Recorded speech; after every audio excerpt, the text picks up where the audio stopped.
Hi, I'm Mike Ward. I'm one of the partners with GSB. I'm excited to have you here on our video about stewardship in uncertain times. I've been in full-time fundraising since 2001, and I'm the fourth partner in the history of our firm, and rostered by the North Carolina Synod of the ELCA. So I bring a professional fundraising background as well as a love for the church as we share ideas with you today. I'm joined by my colleague, Paul. Paul, why don't you take a minute and introduce yourself? Well, good morning, everybody. My name is Paul Marsh. I am a fundraiser with close to 30 years experience, primarily in the Lutheran Church and affiliated organizations. I've been a consultant with GSB since 2009, and I'm also looking forward to spending some time with you to help you navigate these incredibly different waters that we find ourselves in. Great. So today we're going to make sure that we stay in our lane. We're going to talk to you about stewardship in these days. It is not, we think that's the space that we fill. We know that there's all kinds of issues around worship and pastoral care and other leadership issues in the church in these days. And I'm confident you've got resources to take you to those spaces. So we're going to focus on stewardship today. That's where we spend our days, our time. And that's where we think we have something to bring to the conversation. As we begin, I just want to tell you a couple of generosity stories because I think it's critical that as we're in this stage of this pandemic, that we focus on the generosity around us and that we learn how to begin to tell those stories. And those stories are all around us. My congregation sent an email out a couple of weeks ago. We had received one of the ELCA World Hunger Grants for $500. We needed to match $750 to that in order to reach the match. The email said something like, we have a couple of weeks to make the match so that we get the matching funds. 42 minutes later, we had exceeded the goal already by $150. And by the time the day was over, we had raised $4,500 towards our $750 goal. The generosity is there. It wants to happen. A friend of mine back in March had Fifth Sunday offering, but they had worshiped virtually. It was the largest Fifth Sunday offering that they have ever received in the history of the congregation. People wanted to give. I know another pastor friend of mine got a phone call one day. It was from somebody who said, I have $5,000 that I don't need. I'd like to start a fund here at the church that will help people in need who are members here. Just wanted to make a difference. And then one of my favorite stories is from a pastor who said he got a phone call from some folks who were not members of the congregation, who said, Pastor, you're doing some great ministry, and we'd like to go ahead and sign over our stimulus checks to you so that you can continue that. These are generosity stories. We need to share these stories of generosity because generosity is contagious. We often say that generosity begets generosity. And until we're witnessing to those stories, people don't know it's happening. And it's just true that nobody wants to be the only generous donor to your organization, but they're happy to join others in that generosity. And so the invitation comes simply by telling these generosity stories. And I have to tell you, it's also kind of fulfilling and fun and exciting to hear these stories and then to watch people live a more generous life. So that's where I want to start this and ground it. And now, Paul, why don't you talk to us a bit about how else we can communicate and what we need to think about as we communicate in these days? Yeah, absolutely. Communication is key, and especially in a time like this, it's important that your members and your act like members, those people who may not have officially joined the congregation, but who are always engaged, who are always at worship, we want to make sure that both those groups feel the love of the congregational community throughout this time. And so communication is key. And as Mike alluded to, it's important to share those generosity stories on a regular basis. I'm sharing with my congregational clients that any communication from the church must include one outcome story. And by outcome story, I mean, tell how ministry is happening in your context. I have a client down in Colorado Springs who had a large congregation who had never done online services prior to about 5 weeks ago. And after their first Facebook Live online service, the first comment was from a member of the congregation who had not been in the actual physical facility for the last 7 years because of mobility issues. And she was exclaiming how wonderful it was to be able to worship with her home congregation online. And I shared with them, that is a wonderful outcome story. That is a story of ministry in action. Many people have this concept that church is not happening right now, when in fact, church is happening in some cases more than ever before. And so it's important to share that communication on a regular basis. As well, I want you to really focus on making it easy for people to be generous in your communication. And by that, I mean offer an opportunity for people to give their offering in every communication that you send out as well. So if you send out a midweek communication, make sure that you have a donate now button. Don't make people search for that button to be generous to your congregation and your ministry. Also, make sure that you're making it easy for them to participate in worship. Make sure the Zoom link is prevalent. Make sure the times are readily available in whatever communication you send out. As well as those midweek communications, Mike and I really suggest that you send out at least one snail mail newsletter each month, even if you have not been doing that prior to the pandemic. Now's a good time to make sure that we all receive the information that we need. And because we're so individual, we all receive that information in a multi-channel format. That is, some people read the emails that you send out midweek, some read the online newsletter, but some still prefer that written newsletter that you feel and receive in snail mail. So make sure that you're filling all of those multi-channel communication opportunities. And as Mike said, share those stories of generosity. Two come to mind for me. One is a congregation I'm working with in Manassas, Virginia, and there's a generous donor there who is providing a challenge gift of $50 for every family that moves from writing checks to giving online or giving electronically. And so they are really sharing that story of generosity. Another one that I just heard a couple of nights ago, a congregation with whom I'm working down in Texas, and they're doing a capital campaign, but they were supposed to launch their capital campaign on the Sunday that they had to quit worshiping together. And so they have delayed their campaign. But the generosity has continued by their members, and there is a real sense of excitement for the eventual building that will result from their capital campaign. And the pastor just shared that not only did a member send a $50,000 gift to the campaign well in advance of being solicited, and this is a small campaign, it's about $600,000 goal, so that's a significant lead gift. Not only did they send that gift, they also gave the rest of their stewardship commitment throughout the end of the year already. So they had some significant generosity stories to share. And when you share that, it lifts everybody's spirits, and it gets people excited and enthused to be a part of your congregation. So the communication is key. Make sure you're sharing those generosity stories. You're sharing in a variety of channels, and invite people to join you. Invite them to join you for worship. And invite them to be generous alongside with you.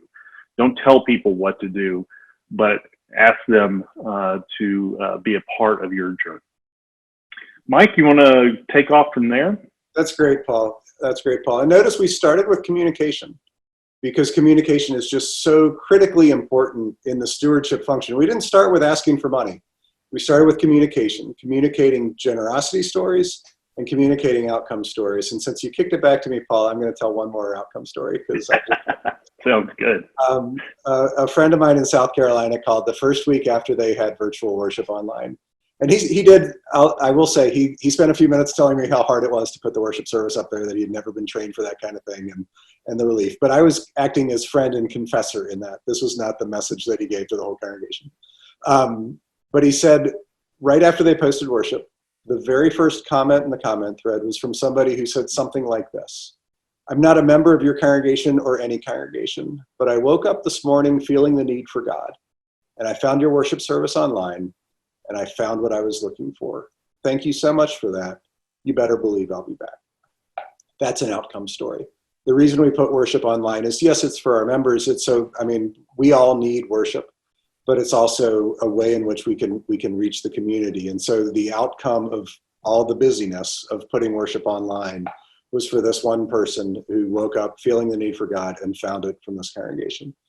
What I've discovered, Paul, is that in these times, adults who often would be afraid to talk about outcome stories are more ready to share them.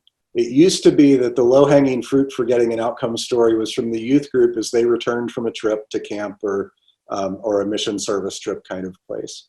But today, adults are more and more willing to share just how valuable the church is in their life, just how much they need the community, how much the community means to them, the opportunities to worship, to learn, to share, to grieve, to live together are just so important that all you have to do is say, how have you seen God during these days? And you'll get your stories. It's never been easier, and I don't think it's ever been more therapeutic either. And it's really good for your stewardship program. So that's one of the reasons we're talking about it. So after we've got our community, and I guess I should also say, and let's be honest with ourselves, we don't always communicate that well. We're pretty good at telling people what we do, but we're not real good at telling people the impact it has. And we're even less good about talking about anything to do with money. But we're not, as we talk about generosity stories, we're not talking about everybody witnessing to what they're doing, dollar amount, just witnessing to the fact that they're giving towards something or what the cumulative whole is doing. So, I also find us kind of in a space where we're willing to talk about money a little bit more even during these days. So moving on. So once we've got our communication in order, the first thing I would do if I was going back into the parish today, and I was a parish pastor, I would contact my top 10 donors. And I don't say this to be elitist. I say it because in Protestant congregations, 73% of the revenue is given by 10% of donors. And so the first thing I need to do is start talking to those 10% of donors in my congregation who are giving a substantial portion of the revenue, because if things are okay for them, if they're going to be able to continue their giving, then the solid foundation of giving in our congregation is there, and we don't have to worry as much. We can be more about inviting people into the story and into the ministry and not having to worry about money. Actually, one of the best compliments I ever got was from a congregation that said, Mike, before we met you, all we did was talk about money, and we didn't have any. And now that we're working together, we don't talk very much about ministry anymore. We talk about mission, and we've got more money than we ever had. And so we've got to get there. So these conversations with the top 10 donors, they don't start off with just saying, hey, are you going to give this year? It's a check-in call. It's good pastoral care. It's just knowing how this person is doing. And then just inviting conversation to say, hey, as we look ahead to our ministry this year, can we still count on your giving? And most people through this, I'm not saying that some people aren't drastically affected by this pandemic, but most people are going to be able to continue what they promised. And the cool thing too about Protestants is in every recession since 1980, as this has been documented, giving percentage of Protestants has increased during times of recession. We see our neighbor in need and we rise our level of giving up to take care of our neighbors in need. So we want to give and we will give. And it's in times like this that we see the need to give. So we need to invite that. Then after checking in with the top 10, I'm going to do those same check-ins with my council. Where is my council? Are they going to be able to lead the congregation from a giving perspective? Now, certainly, as you get into council, you probably will find a couple of people who have had some income affected by this process. So certainly, we don't ever want people to feel shame and guilt around their giving. So invite people who have had a problem to tell you if they need to adjust their giving. Don't adjust their giving on their behalf, because you never know their actual situation. I had a donor or a pastor who had a donor who owns a restaurant. And he thought sure that the restaurant owner was going to need to cut their giving, one of their most generous donors.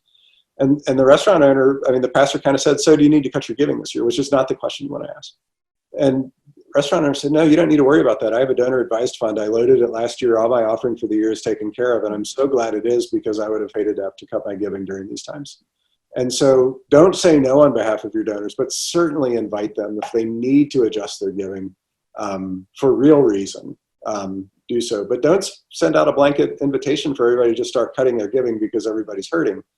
We need to control the message and approach the message from an abundance standpoint, but to recognize that some people have been affected by this.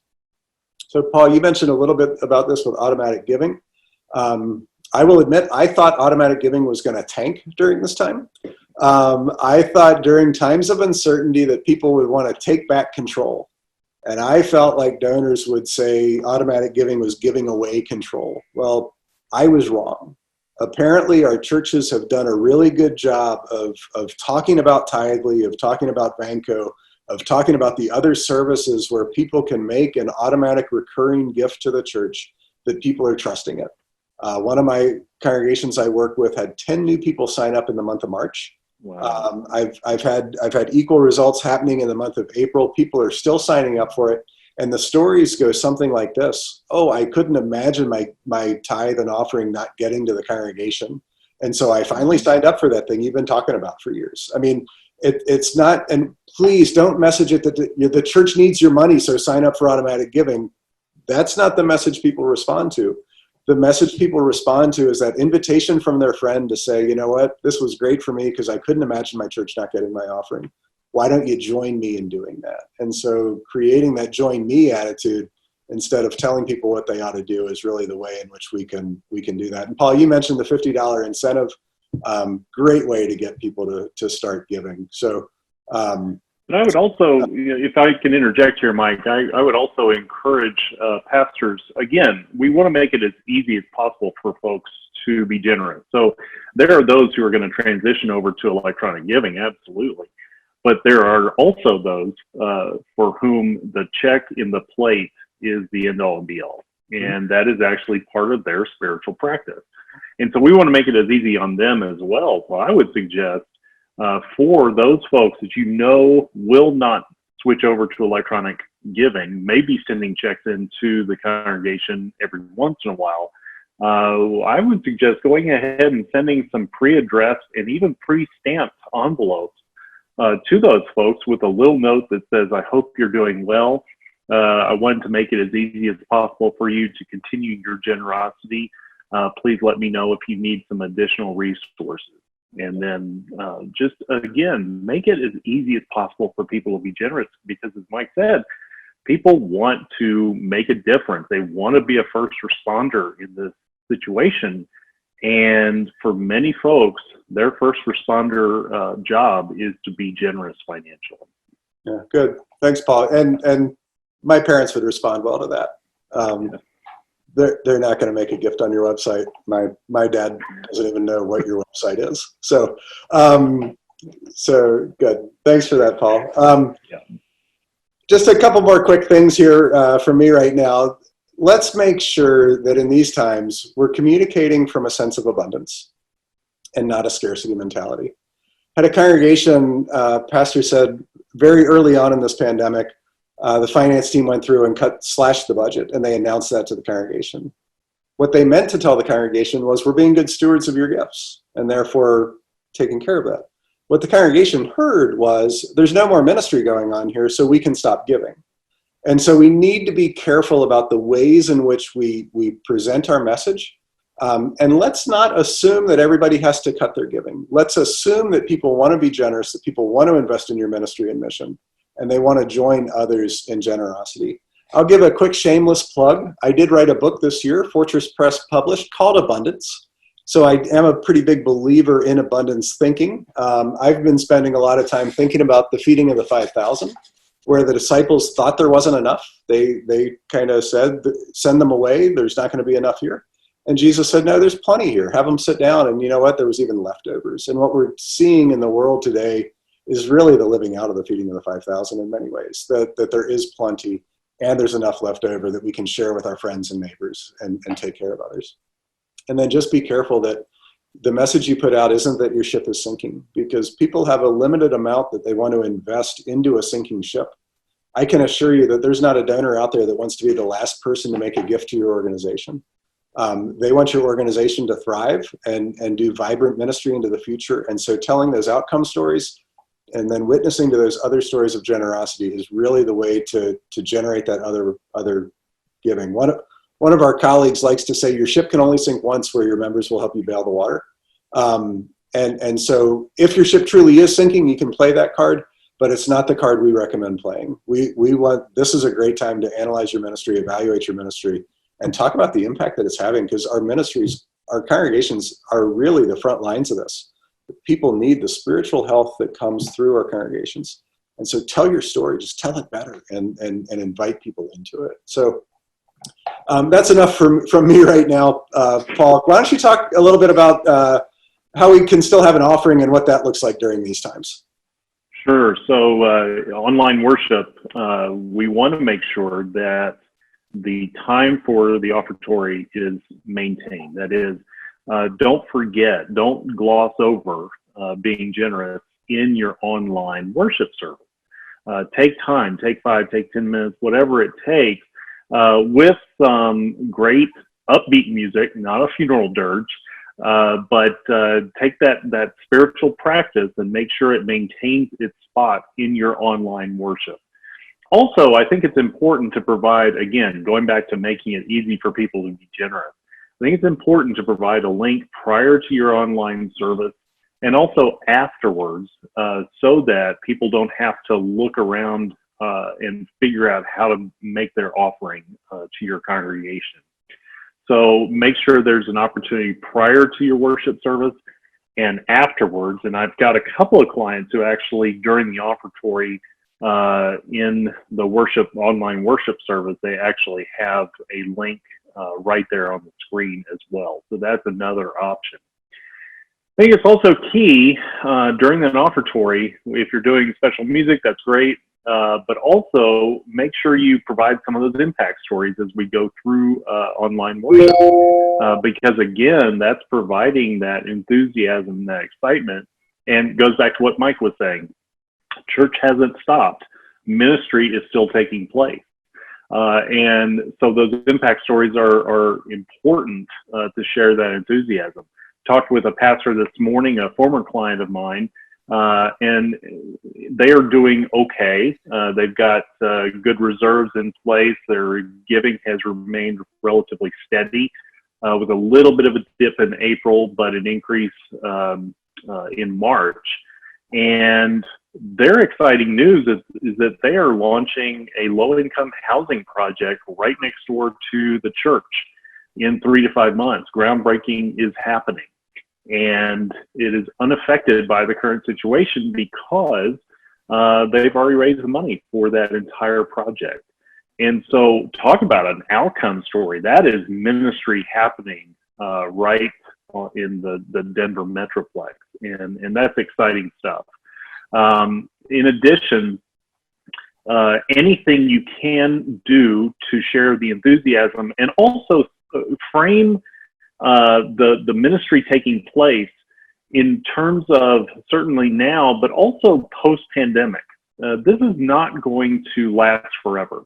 And when you start talking about generosity in the context that this is a long-term ministry as opposed to just what's happening right now, and the fact that everything is disheveled in our minds and in our lives, when you start talking about post-pandemic, that's really going to get people thinking about Mike's abundance as opposed to the scarcity that seems to overtake our minds sometimes. So all of that is to say that maintaining that time for offering the spiritual discipline of generosity within the worship setting, even though it's online, is also crucial, and it is helpful for your members as we go forward. So Mike, I'm going to pass it back to you. All right. So a couple things here. There's something out there called a donor-advised fund. And at the end of 2019, there was $110 billion in donor-advised funds. That's a lot of money, in case you wondered. If you don't know what a donor advised fund, it's where a donor puts money into an account that is declared a charitable account, like similar to a health savings account.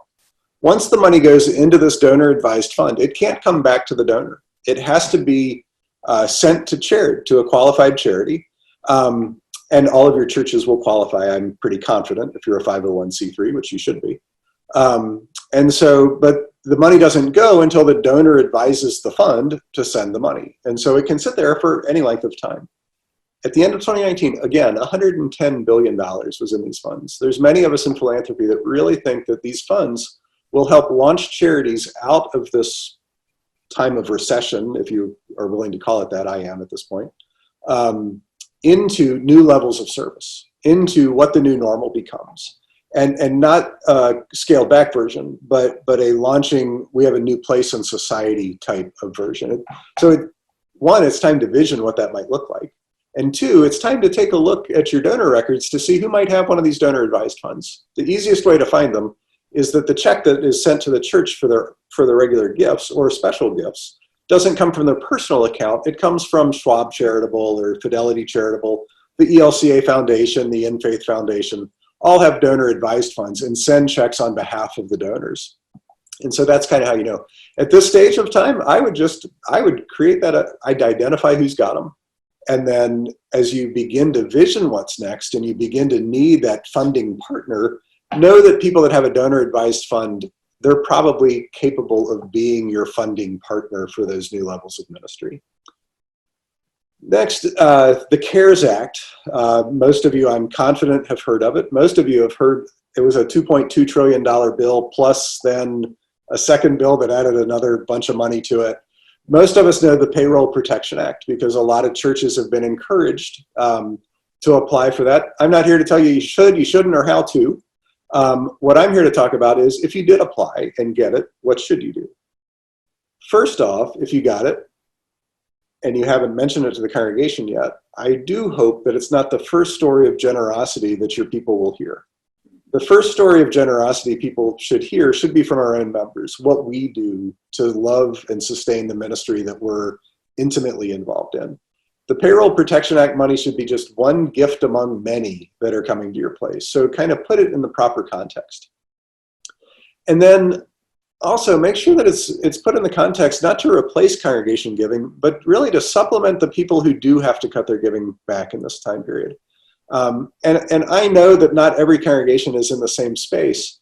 I was talking to a synod that I work with earlier today, and the DEM that I work with said they've been surveying their congregations from a scale of we definitely need all of our PPP money to we need some of it to we don't need much of it and we're going to have extra money to deploy. They have people all over the spectrum clustering at the we have more money to deploy side. And so first off, I commend the synod for asking the question. And second, I commend the congregations for saying, you know, we didn't get PPP money to increase our reserves. We got PPP money to keep people employed, keep our mission strong, and care for the people that are under our care and proclaim the gospel. And so we need to do that. I don't think it's, well, I'll say it, I don't think it's ethical to, at the end of the year, to have PPP money or the equivalent thereof sitting aside in a rainy day fund. That money was given to be deployed. My vision for the future is not that my congregation is the only nonprofit left standing. My vision for the future is that we have a thriving church, that our outdoor ministries, even though many have been severely impacted, are going to be able to continue to pass on faith to the next generations, that our social service agencies are able to take care of the most vulnerable among us, that our seminaries and colleges are passing on faith and educating leaders for our churches, that our synods that have stepped up significantly in these days are funded so that that ministry can continue in robust ways. And so we need to begin thinking about how can we deploy extra money? And so if we got some of this PPP money, perhaps we're going to be in that position that we can start looking for that. I talked to a pastor, it was either yesterday or today, I'm losing track of time, who said they received $56,000. Their projection is they need 21 of it. And so they're going to have about $35,000. Yeah, I did that right. $35,000 available that certainly they can't give the PPP money to it. That's got to be used in very specific ways, but they'll have the equivalent that's been given by other members that they're going to deploy to ministry partners to make sure that we thrive as a church, not just to have a rainy day fund. Or I think they're going to invest in some new technologies and some other things to even up their game, which is absolutely great. And then, so I love to tell this one just as part of a story. I had a pastor call me and say, "Hey, Mike, I'm going to tell my congregation that they should tithe their stimulus checks to the church." And I think he expected me to say, "Oh, what a great idea." And I said, "Well, I think that's a terrible idea." Actually, it was a little more colorful than that, but I don't know you, so I'm not going to be more colorful than that on this video. And I got his attention, and he's like, "What do you mean I shouldn't tell my members that they should tithe to it?" And I said, "Well, I think it's a terrible model that the church just tells other people what to do. But I said, if you're going to tithe yours, you should tell people you're going to tithe yours, and you invite other people to join you." I said, I just talked to somebody who's got 2 non-members that are giving their entire stimulus checks to the congregation. Why don't you see if people will join that, people like them? And so I told him, I said, why don't you do this? Why don't you decide what you're going to do with your check and go to your council and say, all right, council, I'm going to tithe my stimulus check. Why don't we all discern how it is we can be generous with our stimulus checks, and then see what kind of wave of generosity we can create? And I said, some of your people can join you in the tithe. Some of them can give 50% of them. And there are people out there that don't need them and are just giving them away. And then you might have somebody that really needs it. And the way that they're generous is that they can feed their family that day. Or maybe they can go out and get some takeout one day, so that their generosity is helping a restaurant worker get a paycheck for that day and feed their family at the same time.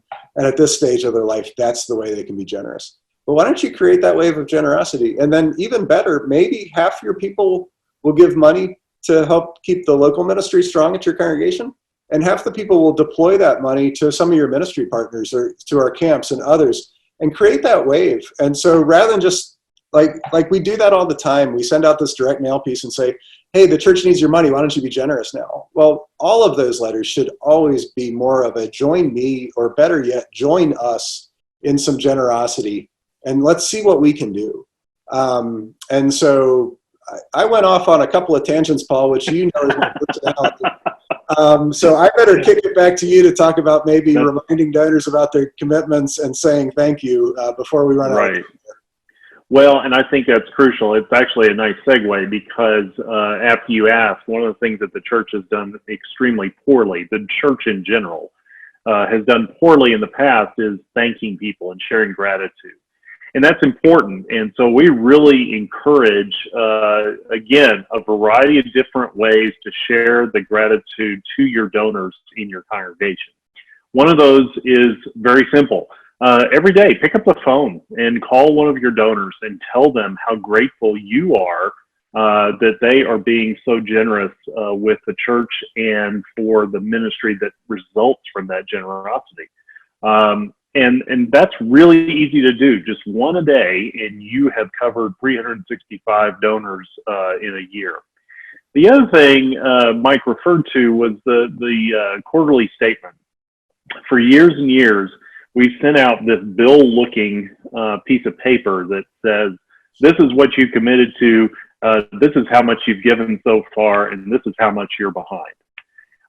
That really does not get people excited about being generous. And so I really recommend that your quarterly statements actually be thank you letters that share gratitude in the first paragraph, an update on ministry that's happening as a result of that generosity in the second paragraph.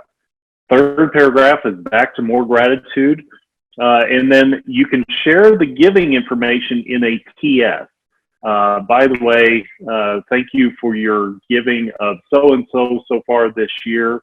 On record, we have your commitment as this. Please let us know if we've made a mistake. But it needs to be in a letter with your church letterhead, not on a flimsy piece of carbon paper.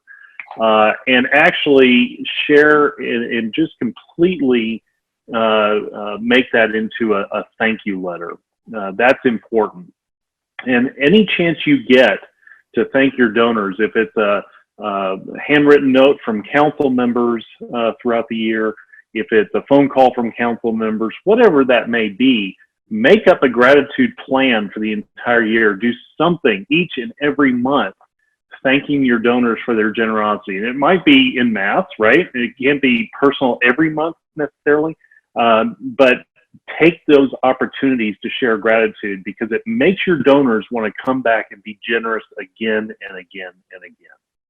And Mike, I'm going to kick it back to you so you can share some of the resources that we've got at GSB for people who want to find out more about this information. That's great, Paul. And real quick before I do that, we also have the reality happening that we're getting new donors during this time. Yeah. As we're putting worship out there virtually, I had somebody say they got 5 gifts through their PayPal account from people that had never given before. Yeah. And I said, what did you do? And they said, well, we deposited the money. And I said, that's not where I said, pick up the phone and call each of those people. You've got a new donor interested in your ministry, beyond the gift value of that, which is where I approach it, but also the spiritual value that you can make this connection. And so that's kind of new thinking in the church, that when we get a new donor, that's a new opportunity and something we need to follow. That's a great point. It brings to mind a conversation I had with a pastor in Fullerton, California last week, I think. Not only has his attendance gone up as a result of their online service, but just what you said, they've now got donors in Texas and in the Midwest and even in Germany. And so we're going to see this more and more as we have more online services. Good point. Great. So I think you all can see our website address next to my name. At our website, we have a news and events page. And on there is our blog. And we're blogging more than we have before, and we're creating new plans all the time for how we're going to continue that and expand that. So we have resources out there. I have a video on communication just by itself. We have all kinds of other pieces about what's emerging in this crisis, where we are in it. We're still kind of in a surge point. There could be a small decline before we hit, some growth out of it. So we need to be paying attention, and our website has some resources for that. We also have some resources to walk with you through your stewardship program. Beginning a Culture of Generosity is a new program that we're launching this year that we can get you information about. And Stewardship for All Seasons is one that we've been working with for, a while now, but at least the last 6 or 7 years in a very formal way. And I now have a congregation that doubled their giving in that 6-year period of time. So, which is what that's designed for. So if you're interested in stewardship help, you're certainly welcome to call us, but this was by no means a sales call. This was time that we were wanting to share with you best practices for what to do today, what we would do today if we were in the parish helping to lead congregations. And fortunately, we are in many ways, but you all are the frontline leaders that get to implement and do that sort of thing. So Paul and I will be back with you for a time for live question and answer. We're even more fun live than we are here on the video. And I kind of wanted to put in a little quiz to see who actually watched to this point. So if you did watch to this point, just be sure when we are live in the Q&A time that you do let us know that, and there'll be a special reward of some kind, I'm sure. Remind me about that, Paul, and we'll figure that out. But so I'm delighted to have had this opportunity to join Paul and engage you in this. We pray for your ministries. We pray that you can keep stewardship strong and vibrant. And I hope what you heard in everything we said, that as you do stewardship well, you really become storytellers. You're proclaiming the gospel in new and great ways where the ministry simply expands. And hopefully we'll all get to the point where we spend less time talking about money and more time talking about ministry. And the result is we have more money because of it to do the ministry that's so significant and so needed. So bless you in your work these days. Thanks for the time that we could be with you. And we look forward to a chance to interact with you live with question and answers coming up here in June. Thanks very much. Everybody take care.